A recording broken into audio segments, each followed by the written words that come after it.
So suddenly the same kind of nihilism you're seeing in our foreign policy, we don't care what happens, you're seeing applied to our domestic policy and even to questions of science. So the people in charge are telling you that biological sex isn't real, and if you disagree, you're a racist. Now, for a lot of lifelong Democrats, this is bewildering. They didn't sign up for this.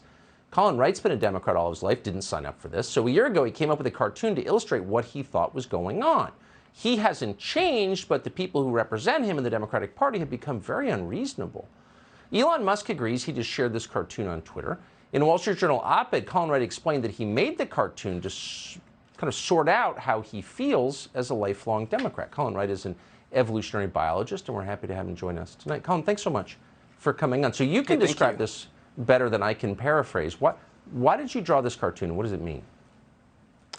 Yeah, so I drew this cartoon in bed one night in my pajamas because I had this increasing feeling of alienation from the political left on a lot of core values that I felt were central to who I was as a voter.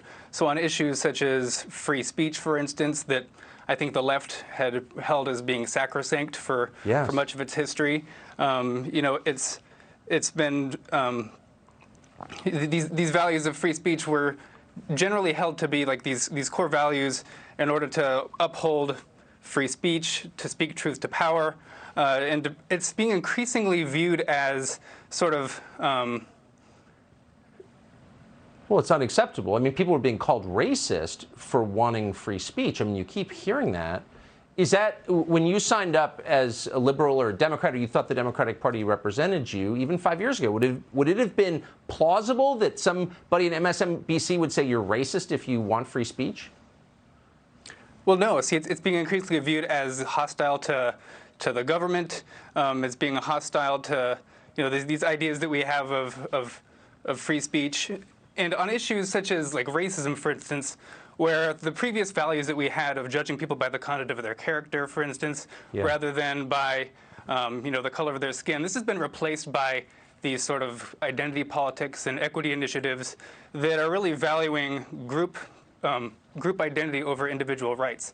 And then on the issues of women's rights, for instance, we see, and I don't think the right has been always the best or most consistent on these issues, but at least the right knows what a woman is, as an adult human female.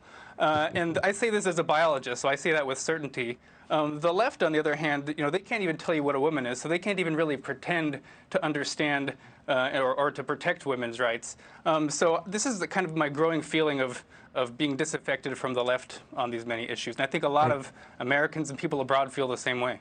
I think they do. People abroad, too. I agree with that. It's not just in this country. The world takes its cues from us. The West does, and they're shocked by it. Colin Wright, thank you for that. If you like that conversation, we had a long conversation with Colin Wright for an episode of Tucker Carlson Today. You can check it out on Fox Nation. Subscribe to the Fox News YouTube channel to catch our nightly opens, stories that are changing the world and changing your life. From Tucker Carlson Tonight.